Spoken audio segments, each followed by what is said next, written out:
the Metamorphosis novel when I was growing up. I studied it in humanities, and I was like, okay, that could be kind of cool. But I really loved how relatable it was, and I think it was the moment in the book, and I'm paraphrasing, so forgive me, Rachel, where she says, I could have punched him in his smiling face. I was like, oh, I get it. I totally get it. And there was just something so relatable about her view of motherhood, the duality between loving her son and sort of losing herself.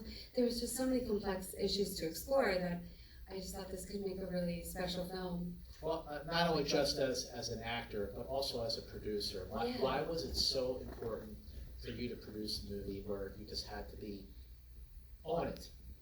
Well, I think a big part of producing is getting the creative team right. And that's one thing I really loved about producing, is matching the right people to the right material and being able to be on that phone call to Marielle and be like, I think this is something that you should take a look at, and having her respond to it and then getting to develop the story out with her and really talk about her personal experiences. That's something that's a really unique opportunity that I get to do as a producer by joining in the early stages. I get to be a part of that personal connection with the material. So Marielle Heller, the director of movies like Can You Ever Forgive Me? Excellent film. Beautiful Day in the Neighborhood, excellent film. Now NIGHTBITCH, excellent film. What was it about Marielle that you just said, that's my director? Well, I first saw her work in forgive me, Diary of a Teenage Girl. Yeah, amazing. And then also Can You Ever Forgive Me? And Beautiful Day in the Neighborhood. She just had a really beautiful relationship between characters that would at once seem flawed, but also very human. And then also had a beautiful visual storytelling technique. And I knew she'd come up, she wasn't afraid of taking risks with tone and of sort of playing with genre. You know, so she had, I just thought her sensibility would be so well paired with NIGHTBITCH. And then when I heard she just had a baby 3 months before we were going to reach out to her, I thought, maybe she'll really understand this in a deep way, which she did. Yeah, absolutely. Yeah. So in terms of, I always like to ask actors, like when I do these sort of Q&As, what was your approach, what were your points of connection, but rather than ask that, like, how did your own experiences with early motherhood inform your performance as mother in NIGHTBITCH?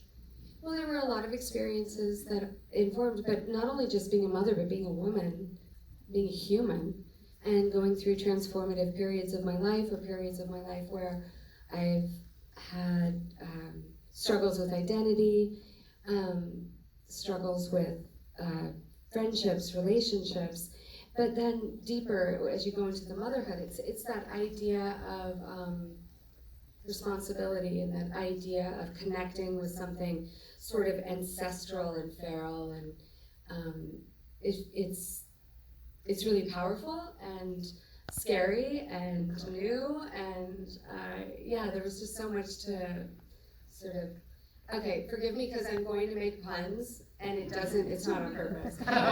There's just so much to dig into, a lot to chew on. It just happens with this film naturally, and I would say that about other films, or with this film, it just becomes an endless string of puns. I apologize.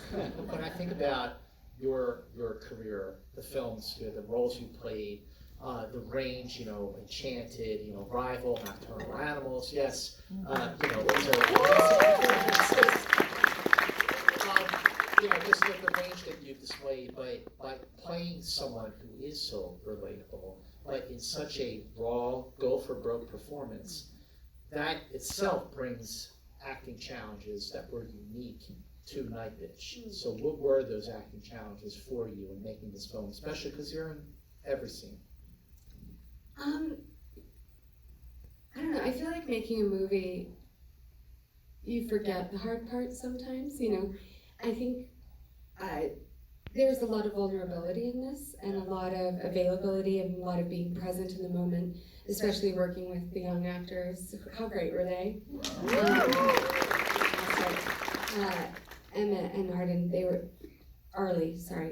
amazing, and Maury did such a great job of casting them and creating an environment that was more like play than work, and that kind of crossed over for us. So all of the challenges that I had in this, or anything that, it was just sort of absorbed by the being very present for the needs of the child, which sort of works for the film. Scott McNairy is terrific. So great. As well. Yeah. He's excellent. You know, in terms of just the, like, let's say, table read, or just first conversations you have with them, you know, again as an actor, but also as a producer on the film, how did that further develop the on-screen relationship that you have in order to make it feel really authentic? We did not have a ton of rehearsals and a ton of conversations. We had 2 or 3 days. We got together, we talked a lot, we got scenes up on their feet, and it was one of those things that Scoot inherently understood the character. Yeah. And he does such a great job at playing the father who is not the villain. He isn't the antagonist at all. You know, right? He's not. He's wonderful. He just doesn't have all the information and doesn't know the questions to ask. And they're having a real problem with communication in their relationship and living very disparate lives. And what I love about what he brings to it is when he finally does unleash, his concerns are also valid, you know? And it's very true to relationships and so identifiable. And also, you know, I want to wring his neck when I'm, you know. But that's relationships. Like, he can be flawed and also he can be lovely and also be wrong. No, I'm kidding. That sounds too personal. I was like, wait, why did I switch that? But no, he can be flawed but also be loving and invested. And I think once they're honest with each other, that's how they come back together, is through honesty and accountability, both of them. And that moment where they do come together, that moment when he says, I fucked up, it really does sort of bring, you know, they come back to a moment where they're able to, like, move forward again. It's really, really a beautiful moment. But there are really great scenes that the two of you have, you know, right before you split. So I would love to hear about filming those scenes, because the dialogue, again, this feels so authentic. The performances feel so real. Did you do like a bunch of takes, or did you both get it like pretty quickly? I mean, we did a fair amount of takes, but I think we both, through our conversations and through the development and conversations with Mari, there was just such a deep connection with the material. You know, Scoot's a father, I'm a mother, we've both been in relationships. We really understood sort of the conflict and the fragility of that moment, and it was something that we both really wanted to get right, and really spent a lot of time individually and a lot of time on the day talking about, thinking about, and really being there for each other in execution. After producing Disenchanted, which, I mean, I love those movies, but also now producing this, what did you love about producing? What were the challenges for you as a producer? What did you sort of take away from the experience producing? Yeah, I think, like I said, my favorite part of producing in my current, in its current iteration, my current role in it, is really bringing creatives together. Matching material with the creative individuals. That's what I really enjoy. Finding the material and the team of people to put with the material. That to me is just so much fun, and endless possibility of what can be created in that space. So, you know, throughout your career, with the roles that you've had, the range of them, and the dialogue, you know, this is a scene in here, the monologue that you give at the dinner to yourself. You know, it's a lot of dialogue.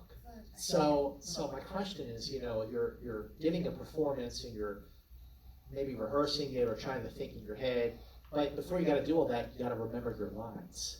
So I'm really curious, like, what is your process to remember the lines in the first place?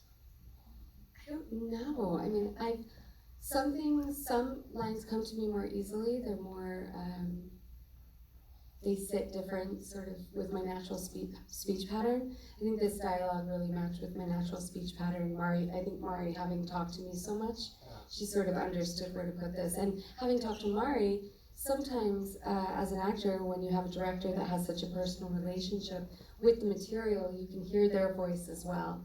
And so that's one thing I know I thought about Mari a lot.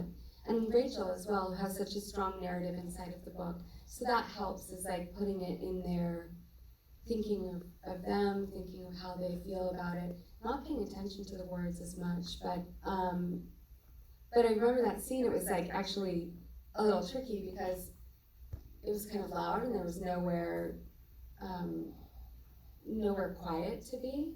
And so I found a drink closet, which was really literally a storage closet for drinks in the restaurant. And I sat in there and maybe like, I don't know, it was like just enough room for me and like a lot of ginger ale and tonic water.